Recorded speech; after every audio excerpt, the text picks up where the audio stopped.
आइए दोस्तों, बैठिए, चाय तैयार है। ये है चाय की चुस्कियाँ, जहाँ हर कहानी के साथ मिलती है गर्मा गर्म बातों की महक और पुरानी यादों का स्वाद। मैं रसिका और आज चाय के साथ सुनाने जा रही हूँ शब्दों का राज। दोस्तों, आज की कहानी है एक ऐसे शख्स की जो दिन में बैंक मैनेजर है और रात में कवि। पर ये कोई साधारण कवि नहीं है, ये है एक डरा हुआ कवि। जी हाँ, डरा हुआ अपनी ही पत्नी से। विनोद कुमार मिश्रा, उम्र 85 साल, स्टेट बैंक ऑफ इंडिया के ब्रांच मैनेजर हैं। सुबह 9 बजे से शाम 5 बजे तक लोन के फॉर्म, बैलेंस शीट और ग्राहकों की शिकायतें, यही है इनकी दिनचर्या। पर रात को विनोद कुमार कुछ और ही बन जाते हैं। रात के 11 बज रहे हैं, घर में सब सो चुके हैं। पत्नी मीना, बेटी प्रिया और बेटा आकाश। विनोद कुमार धीरे से अपनी अलमारी खोलते हैं, पुरानी फाइलों के पीछे से निकालते हैं एक मोटी डायरी, नीले रंग की, थोड़ी पुरानी, थोड़ी घिसी हुई। विनोद कुमार खुद से ही बात करते हुए बोलते हैं, आज क्या लिखूं? जान के बारे में? नहीं, वो तो पिछले हफ्ते लिख चुका हूं। हाँ, बारिश, कल जो बारिश हुई थी ना। विनोद कुमार को शायरी लिखने का शौक कॉलेज के दिनों से ही था। तब वो अपनी क्लास में कविताएं सुनाते थे, लड़कियां तालियां बजाती थीं, दोस्त वाह वाह करते थे। पर शादी के बाद सब बदल गया। शादी के तीसरे महीने में ही विनोद ने मीना को अपनी एक कविता सुनाई थी, प्रेम पर लिखी हुई। चलो कहीं दूर हवा के संग, जहां पानी गाए। विनोद ने उत्साहित होते हुए कहा था, मीना सुनो ना, मैंने तुम्हारे लिए कुछ लिखा है। मीना बोली, हाँ सुनाओ, पर पहले ये बताओ कि इस महीने का किराना कैसे चलेगा? तुम्हारी सैलरी तो अभी आनी है। वो तो आ जाएगी, पर ये कविता सुनो, विनोद हिचकिचाते हुए बोला। मीना थोड़ी चिढ़ गई और बोली, अरे विनोद, कविता से पेट नहीं भरता, तुम भी ना बड़े हो गए हो, अब ये सब छोड़ो। उस दिन के बाद विनोद ने कभी मीना को अपनी कविताएं नहीं सुनाई, पर लिखना बंद नहीं किया, बस छुप कर लिखने लगे। सुबह के 6 बज रहे हैं, मीना रसोई में चाय बना रही है। विनोद अभी अपनी डायरी छुपाकर आए हैं। विनोद जी, चाय तैयार है, और हाँ, आज बैंक से जल्दी आ जाना, प्रिया के स्कूल में पेरेंट्स मीटिंग है, मीना ने जोर से कहा। और विनोद ने नींद भरी आवाज में कहा, हाँ आ जाऊंगा, तुम चिंता मत करो। विनोद चाय पीते हुए अखबार पढ़ रहे हैं, पर उनका दिमाग कहीं और है। कल रात जो कविता लिखी थी वो पूरी नहीं हुई थी, आखिरी पंक्ति में कुछ कमी रह गई थी। मन ही मन सोचते हुए विनोद ने कहा, बारिश की बूंदें खिड़की पर? नहीं, ये तो बहुत साधारण हो गया, कुछ और चाहिए। क्या बड़बड़ा रहे हो? मीना ने पास आकर कहा। कुछ नहीं, बस ऑफिस के काम के बारे में सोच रहा था, विनोद ने चौंक कर कहा।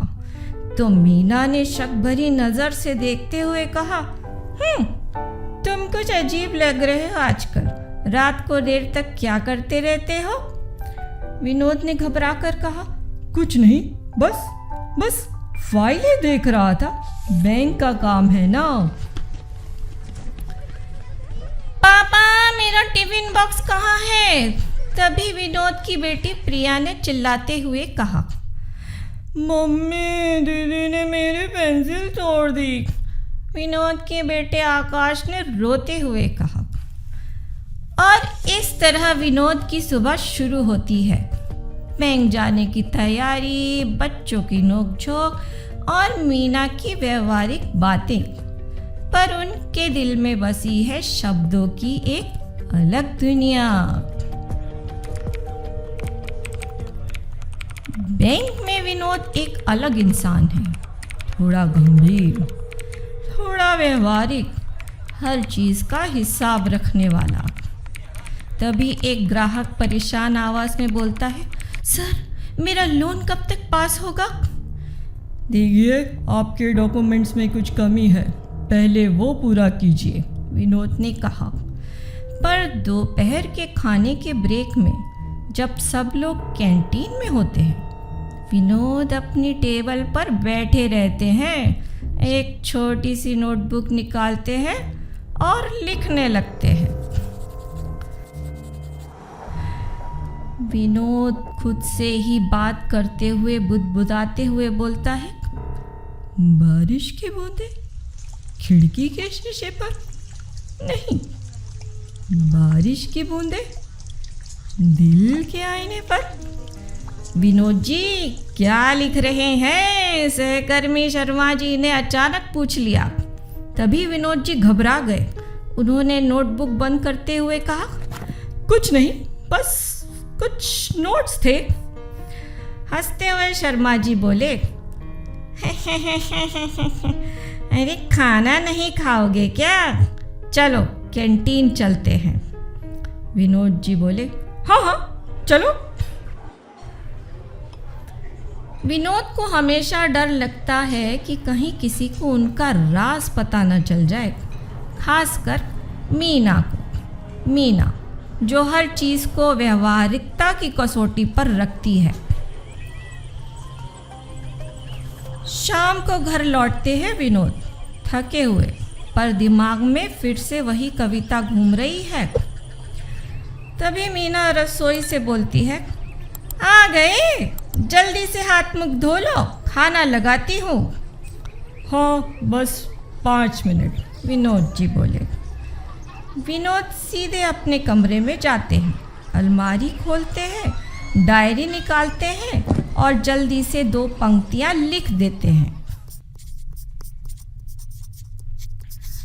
विनोद जी फुसफुसाते हुए खुद से ही बोलते हैं, बारिश की बूंदें दिल के आईने पर यादों की धुन छा जाती है।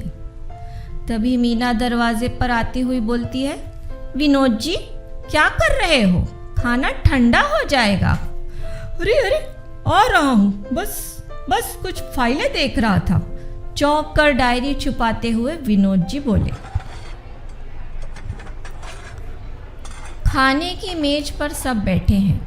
प्रिया अपनी स्कूल की बातें कर रही है, आकाश अपने दोस्तों के बातों में बता रहा है, पर विनोद जी वो तो कहीं और ही खोए हुए हैं। तभी मीना चिढ़कर बोलती है, विनोद जी, मैं तीसरी बार पूछ रही हूँ, कल प्रिया के स्कूल में पेरेंट्स मीटिंग है, जाओगे ना? विनोद जी चौंककर बोलते हैं, हाँ जाऊँगा, क्यों नहीं जाऊँगा? पापा, आप सुनते ही नहीं हो, मैं पिछले 10 मिनट से बता रही हूँ कि मेरी पेंटिंग को स्कूल में फर्स्ट प्राइज़ मिला है। प्रिया नाराज़ होकर बोलती है। तभी विनोद जी थोड़ा शर्मिंदा हो जाते हैं।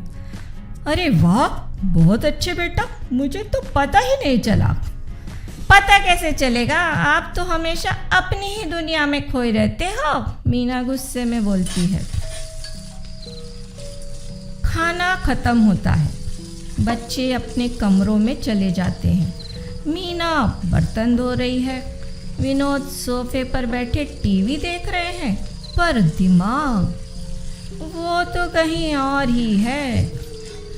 तभी मीना बर्तन धोते हुए खुद से ही बात करते हुए बोलती है, पता नहीं क्या हो गया इन्हें, पहले तो ऐसे नहीं थे, अब हमेशा ही कुछ न कुछ छुपाते रहते हैं। रात के 11 बजे हैं, फिर से वही रूटीन। सब सो गए हैं, विनोद अपनी डायरी लेकर बैठ गए हैं। तुम्हारी आंखों में जो ख्वाब थे वो कहाँ खो गए, तुम्हारी हंसी में जो संगीत था वो कहाँ खो गया। धीरे से पढ़ते हुए विनोद जी बोले। विनोद जी ने ये पंक्तियां तो मीना के लिए लिखी हैं, उन दिनों की याद में जब वे दोनों नए नए शादीशुदा थे, जब मीना हर बात पर हंसती थी, जब जिंदगी इतनी व्यवहारिक नहीं थी। विनोद जी, अभी तक आप सोए नहीं, तभी मीना नींद भरी आवाज में बोलती है और विनोद जी वह घबरा जाते हैं। घबरा कर डायरी छुपाते हुए बोलते हैं, अरे अरे बस बस सोने ही वाला था, तुम सो जाओ। पता नहीं रोज रात को क्या करते रहते हो, कोई परेशानी है क्या, मीना ने शक भरी आवाज में कहा। और विनोद जी झूठ बोलते हुए बोले, नहीं नहीं कोई परेशानी नहीं, बस ऑफिस का काम था। चलो जल्दी सो जाओ, कल सुबह जल्दी उठना है, मीना बोली और दरवाज़ा बंद हो गया।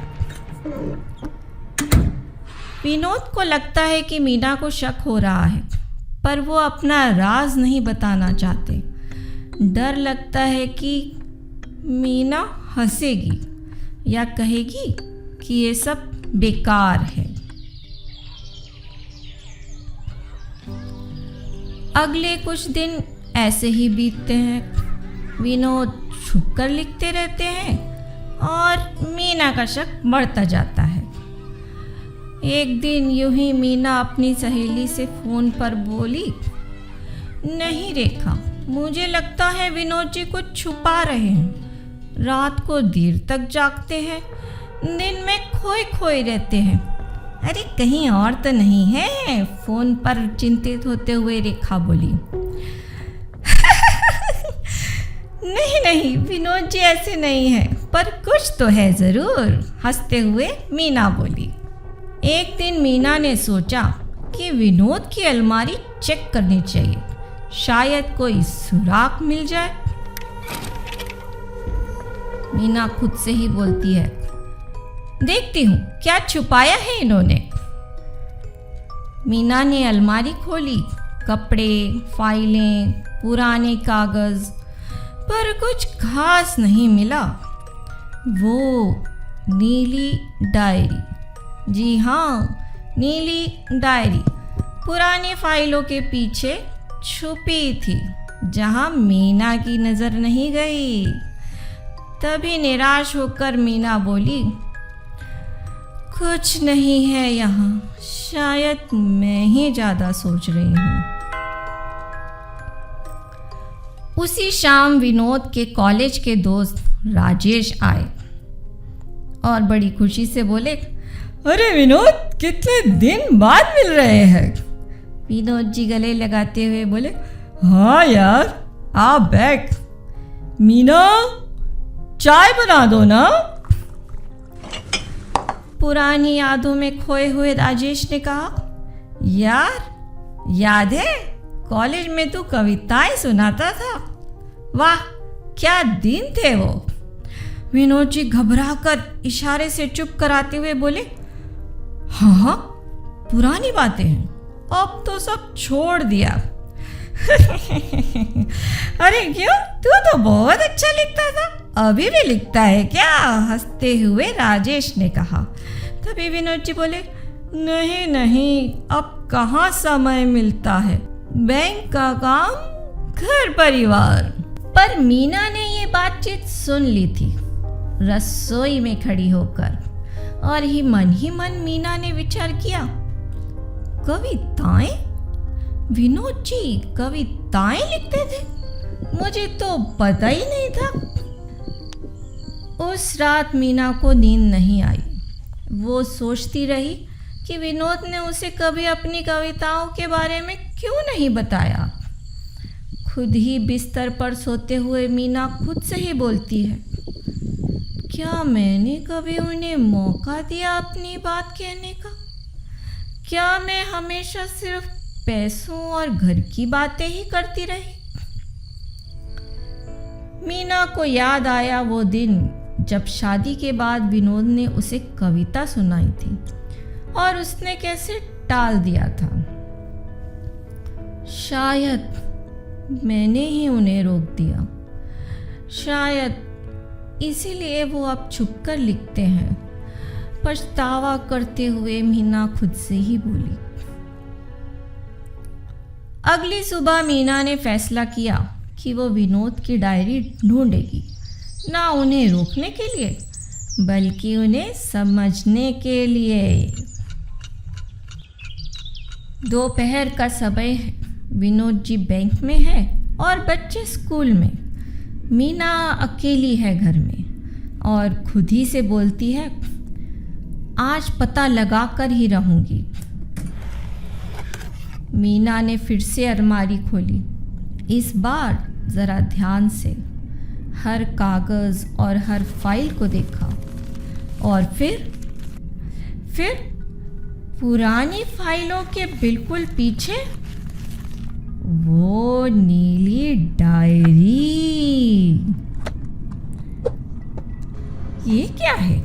मीना धीरे से बोलती है। मीना ने डायरी खोली। पहला पन्ना, विनोद की साफ सुथरी लिखावट, और उसे मीना धीरे धीरे पढ़ते हुए बोलती है, तुम्हारी आंखों में जो ख्वाब थे वो कहाँ खो गए? तुम्हारी हंसी में जो संगीत था वो कहाँ खो गया? मीना की आंखों में आंसू आ गए। ये पंक्तियाँ उसके लिए थी, उसके लिए जो इतने सालों से सिर्फ घर गृहस्थी में उलझी रही। बारिश की बूंदें दिल के आईने पर यादों की धुंध छा जाती है। तुम्हारे बिना ये घर नहीं लगता, तुम्हारे बिना ये दिल नहीं लगता। रोते हुए मीना पढ़ती जा रही है। पन्ना दर पन्ना, कविता दर कविता, सब उसके लिए, उनकी शादी के लिए, उनके प्यार के लिए। मीना को एहसास हुआ कि विनोद ने कभी उसे प्यार करना बंद नहीं किया, बस वो अपने शब्दों में प्यार जताते रहे। भी मीना से सकते हुए बोलती है, ये मैंने क्या किया? मैंने उन्हें कभी मौका ही नहीं दिया। तभी दरवाजे की आवाज आई। विनोद जी आ गए थे क्योंकि आज बैंक में छुट्टी थी। मीना, मैं आ गया, आज बैंक में। अंदर आते हुए विनोद जी बोलते हैं। विनोद ने देखा मीना हाथ में उनकी डायरी लिए बैठी है और आंखों में आंसू। वह घबरा जाते हैं। वो मीना, मैं समझा सकता हूँ, क्यों नहीं बताया मुझे? क्यों छुपाया इतने साल? रोते हुए मीना बोली। मुझे लगा तुम हंसोगी, कहोगी कि ये सब बेकार है। तुम तो हमेशा कहती हो कि व्यावहारिक बनो। मीना ने डायरी पकड़कर कहा, ये बेकार नहीं है विनोद जी, ये सबसे खूबसूरत चीज़ है जो किसी ने मेरे लिए की है। विनोद और मीना सोफे पर बैठे हैं और बीच में है वो नीली डायरी। तभी विनोद जी धीरे से मीना को बोलते हैं, मैं कॉलेज से ही लिखता था, पर शादी के बाद जब तुमने कहा कि ये सब बेकार है तो मैंने छुपाना शुरू कर दिया। मुझे माफ़ कर दो। मैं इतनी व्यावहारिक हो गई थी कि भूल गई कि ज़िंदगी में सिर्फ पैसे और घर गृहस्थी ही नहीं होती। पछताते हुए मीना ने कहा। तभी विनोद जी बोले, नहीं मीना, तुम्हारी कोई गलती नहीं। तुमने घर संभाला है, बच्चों को पाला है। मैं तो तुम बस अपने दिल की बात कहते रहे शब्दों में, और मैं सुनने के लिए तैयार ही नहीं थी, मीना ने बीच में ही कहा। मुस्कुराते हुए मीना बोली, ये वाली कविता, तुम्हारी हंसी में जो संगीत था, ये कब लिखी? शर्माते हुए विनोद बोले, पिछले महीने जब तुम प्रिया के साथ हंस रही थी, मुझे याद आया पहले तुम मेरे साथ भी ऐसे ही हंसती थी। मैं अब भी हंसती हूँ, बस जिंदगी की भागदौड़ में भूल गई थी कि कैसे हंसना है। भावुक होते हुए मीना बोली, मम्मी पापा हम आ गए, खुशी से प्रिया बोलती है। और आकाश बोलता है, मम्मी भूख लगी है। मीना ने जल्दी से आंसू पोंछे और विनोद ने डायरी ले ली। तभी मीना विनोद से धीरे से बोलती है, आज रात मुझे और कविताएं सुनाओगे? मुस्कुराते हुए विनोद बोला, पक्का। मीना बोलती है, पक्का।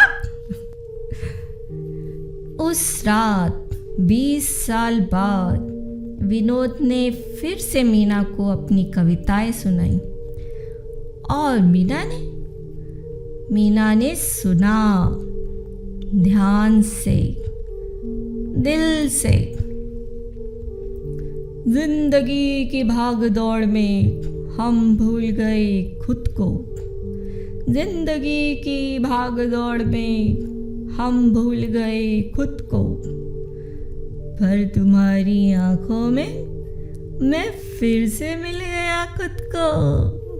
विनोद जी ने कविता को पढ़ते हुए सुनाया। तभी मीना मुस्कुराते हुए बोली, वाह वाह, बहुत खूबसूरत। सच में? विनोद ने कहा। मीना बोली, सच में, और सुनाओ ना। और इस तरह विनोद का राज खुल गया। पर ये राज खुलना, ये एक नई शुरुआत थी। विनोद और मीना के रिश्ते में एक नया रंग आ गया, शब्दों का रंग, प्यार का रंग। दोस्तों, कभी कभी हम अपने सबसे करीबी लोगों से अपनी बात नहीं कह पाते। डर लगता है कि वो समझेंगे नहीं। पर जब हम हिम्मत करके अपनी बात कहते हैं तो रिश्ते और गहरे हो जाते हैं। विनोद ने अपने शब्दों में प्यार जताया और मीना ने उन शब्दों को समझा। और ये समझ ही तो है असली प्यार।